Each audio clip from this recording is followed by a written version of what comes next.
ओम गणेशाय नमः। ओम नमः शिवाय। मैं निखिल ज्योतिष आचार्य आप सभी का मेरे चैनल पर पुनः स्वागत करता हूं। आशा करता हूं कि आप सभी स्वस्थ होंगे। महादेव की कृपा आप सभी पर सदैव बनी रहे। ये वीडियो तुला यानी कि लिब्रा के लिए अत्यंत विशेष है, क्योंकि वीडियो है 23 से 29 सितंबर 2024 के साप्ताहिक राशिफल के बारे में। कैसा रहेगा आने वाला सप्ताह तुला के लिए। जो मेरा साप्ताहिक राशिफल होता है वो प्रमुखतः चंद्रमा और उनकी गति पर आधारित होता है। चंद्रमा बहुत तेज़ भागते हैं, 2.25 से 2.5 दिन में राशि बदल लेते हैं। इसलिए स्वाभाविक है कि पूरा हफ्ता जो 7 दिन का होता है उसमें चंद्रमा कई बार राशि बदलते हैं। चंद्रमा मन के कारक होते हैं और डे टू डे एक्टिविटीज़ पर उनका प्रभाव बहुत होता है, और विशेषता ये होती है जिस भाव में जाते हैं उसको एक्टिवेट कर देते हैं। इसीलिए साप्ताहिक राशिफल की विशेषता बहुत बढ़ जाती है कि चंद्रमा की इस गति से आने वाले सप्ताह में क्या क्या बदलाव आ सकते हैं, क्या क्या प्रभाव पड़ सकते हैं, इन सभी की विवेचना इस साप्ताहिक राशिफल में होती है। यदि आपकी लग्न राशि या चंद्र राशि तुला है, दोनों ही गाइडेंस के लिए अवश्य इस राशिफल को देख सकते हैं। टेक्निकली अलग अलग राशिफल नहीं बन सकते। मेरा क्या मानना है, मैं हमेशा से कहता हूँ कि यदि आप अपनी लग्न राशि से देखेंगे तो अच्छा है, नहीं पता इन केस आपको तो चंद्र राशि से देख सकते हैं। शुरू करते हैं इस अत्यंत महत्वपूर्ण राशिफल का। सर्वप्रथम चंद्रमा आपके अष्टम भाव में ही होंगे 23 तारीख को, और 24 तारीख सुबह के 10 बजे तक उनका प्रवास यहीं पर रहेगा। चंद्रमा का अष्टम में आना बहुत अच्छा तो नहीं माना जाता। यहाँ पे वो उच्च के हैं। अब उच्च के चंद्रमा अष्टम भाव में थोड़ा सा और संवेदनशील हो जाते हैं। कुछ अच्छी चीज़ ये है कि यहाँ पे गुरु के साथ है तो गजकेसरी योग है, और गुरु प्रोटेक्शन देते ही हैं, उनका काम ही प्रोटेक्शन देना है। एक और अच्छी चीज़ है कि 10वें घर के स्वामी अष्टम में है। जो लोग जॉब चेंज करने का प्रयत्न कर रहे थे उनके लिए हफ्ते का शुरुआती भाग अच्छा कोई रिजल्ट लेकर आ सकता है, अवश्य आ सकता है। लेकिन चंद्रमा मन के कारक हैं, अष्टम में है, और संवेदनशीलता तो उनकी और बढ़ गई क्योंकि उच्च के हैं। इसीलिए मानसिक रूप से बहुत वेदना, इनसिक्योरिटीज़, अनिश्चितता, डिसीजन मेकिंग गलत हो सकती है, गलत निर्णय ले सकते हैं।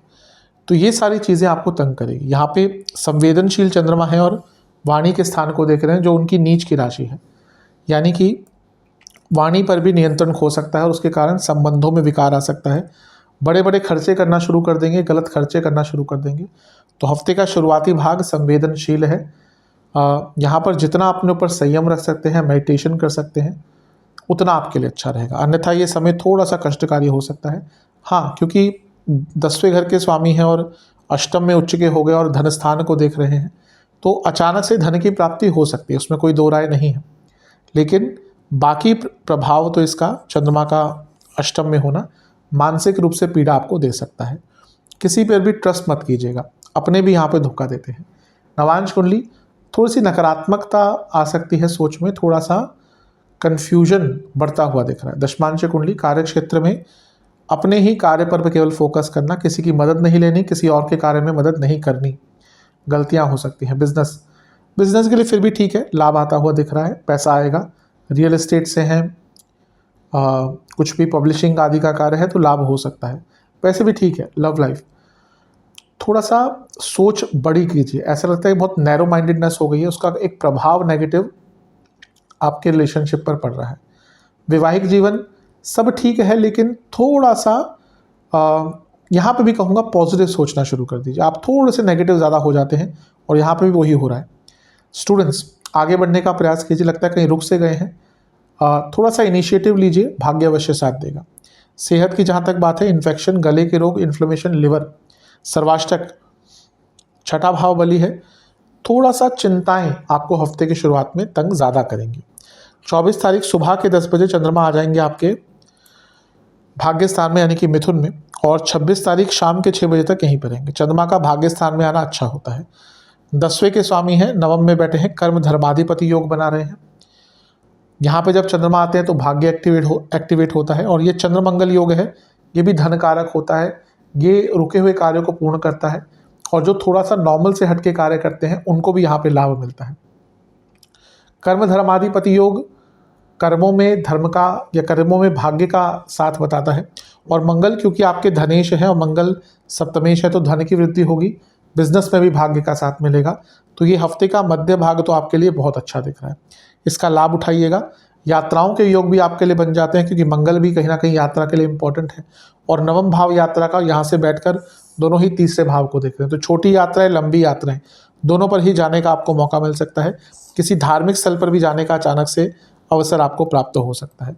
तो हफ्ते का मध्य भाग काफ़ी सकारात्मकता लेकर आ रहा है, लेकिन मंगल चंद्र साथ में है तो एग्रेशन भी साथ में रहेगा। थोड़ा सा एग्रेशन से बचिएगा, स्पेशली अपने बॉसेस से, अपने घर के बड़ों से, उनसे वाद विवाद होने की संभावना बहुत ज़्यादा है, क्योंकि चंद्रमा बुध की राशि में है, कन्फ्यूजन तो रहती ही है, और मंगल के साथ इम्पल्सिवनेस भी आ जाती है। तो इन दोनों ही चीज़ों पर कंट्रोल करने की कोशिश करनी है। स्टूडेंट्स के लिए, स्पेशली जो हायर स्टडीज़ करते हैं, बहुत अच्छा रहेगा।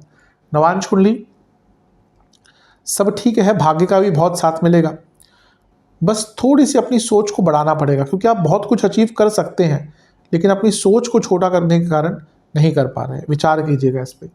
दशमांश कुंडली कार्य क्षेत्र में रिएक्टिव मत रहिएगा, क्योंकि कुछ लोग आपको तंग करेंगे, पोक करेंगे। अपने काम पर पूरा फोकस।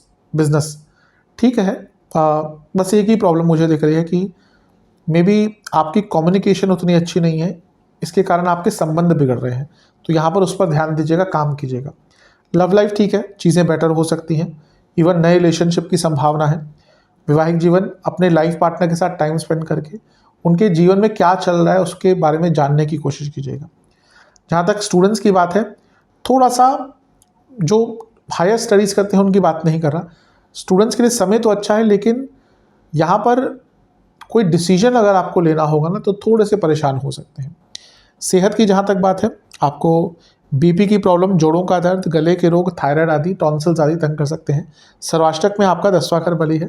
कार्य क्षेत्र में अच्छा समय दिख रहा है, भाग्य का साथ मिलेगा, बस किसी पर भरोसा कार्य क्षेत्र में मत कीजिएगा। फिर से कहूँगा, 26 तारीख शाम के 6 बजे चंद्रमा आ जाएंगे आपके 10वें घर में, कर्क राशि में, और सप्ताह के अंत तक यहीं पर रहेंगे। चंद्रमा का 10वें घर में आना अच्छा ही माना जाता है। यहाँ पे अपने ही राशि में है तो ये और भी अच्छा है, और यहाँ से बैठ के चौथे घर को देख रहे हैं। अब स्ट्रॉन्ग ग्रह चौथे घर को देखता है तो घर में भी पैसा आता है, प्रॉपर्टी खरीदने का योग बनता है, और 10वें घर में है तो कार्य क्षेत्र में भी कुछ शुभता आती है। राहु का प्रभाव है, जो एमएनसी आदि में काम करते हैं, लाभ होगा। और अगर आप विदेश में जॉब ढूंढ रहे थे, क्योंकि पुनः राहु का प्रभाव है, तो चीज़ें आपकी आगे बढ़ सकती हैं। बस यहाँ पर ओवर एम्बिशियस मत रहिएगा, क्योंकि ओवर एम्बिशियस होने के कारण जो काम बन रहे हैं वो भी हाथ से निकल सकते हैं। चंद्रमा अपनी ही राशि में है, लेकिन संवेदनशील हो जाते हैं। चंद्रमा एक ऐसे ग्रह हैं जो बहुत सेंसिटिव खुद ही हैं, तो कोई भी ऐसे सेंसिटिव पॉइंट्स आते हैं ना, अमावस्या, पूर्णिमा, अपनी खुद की राशि, अपनी उच्च की राशि, नीच की राशि, सब में संवेदनशील हो जाते हैं। उनके प्रकार अलग अलग हैं। तो यहाँ पर कार्य क्षेत्र में किसी की बात को ज़्यादा सीरियसली मत लीजिएगा। कोई मजाक भी करता है तो यहाँ पे आपको थोड़ा सा चुभ सकता है, इसलिए इस बात पर ध्यान दीजिएगा। नवांश कुंडली, यात्रा के आपके योग बन रहे हैं, तो अगर कोई यात्रा अटक रही थी तो यहाँ पे हो सकता है आपको करने का मौका मिले। दशमांश कुंडली, कार्य क्षेत्र में कुछ नया सीखने का अवसर मिल सकता है। कुछ कन्फ्यूजन हो तो बड़ों से बात कर लीजिएगा, बॉसेस से, सीनियर से बात कर लीजिएगा। बिजनेस ठीक है, लेकिन थोड़ा सा अथॉरिटी वापस लाइए, अथॉरिटी की कमी दिख रही है।